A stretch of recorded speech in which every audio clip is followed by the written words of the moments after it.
Mister, dobbiamo commentare un'altra sconfitta, che valutazione dà di questa partita?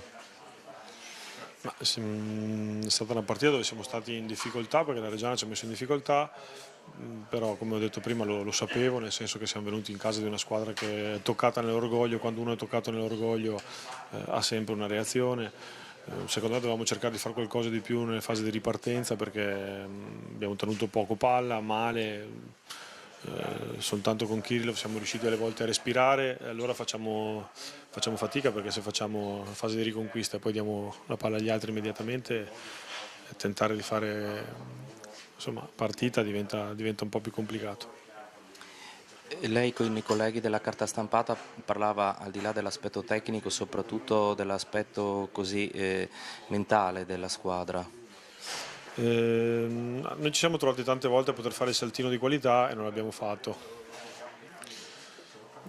Vuol dire che qualche limite ce l'abbiamo, non tanto nelle qualità, ma nell'aspetto caratteriale, allora dobbiamo fare qualcosina di più, dobbiamo porre rimedio senza stare là a piangerci addosso perché non ha nessun significato. A questo punto del campionato dobbiamo soltanto pensare a mettere in cassaforte più punti possibile per cercare di raggiungere il prima possibile il playoff e basta.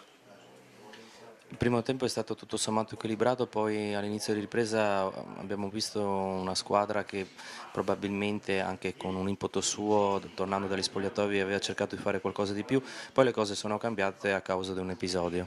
Sì, infatti volevo dire questo, alla fine stiamo anche commentando una sconfitta nata da un episodio banale, stupido, che nel calcio può succedere, però insomma, mi sembrava che alla fine lo 0-0 potessimo portarlo a casa. Chiaro che siamo venuti qua per tentare di vincere la partita, c'è anche l'avversario che ha fatto la sua parte, quindi è quello che ci è mancato a noi. Noi quando non possiamo vincere le partite le perdiamo, non abbiamo la via di mezzo.